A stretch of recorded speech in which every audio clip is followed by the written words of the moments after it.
দর্শক আসসালামু আলাইকুম।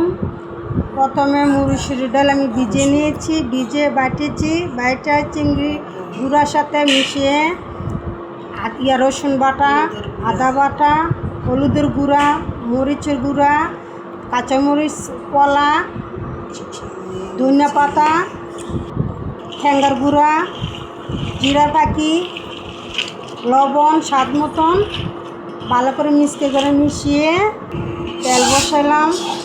তেল গরম আসছে, এখন বড়াটা আমি ভেজে দিব।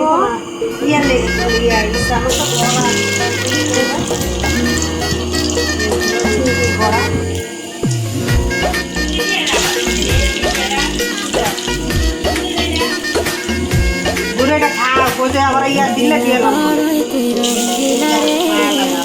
রূপের আগুনের দর করে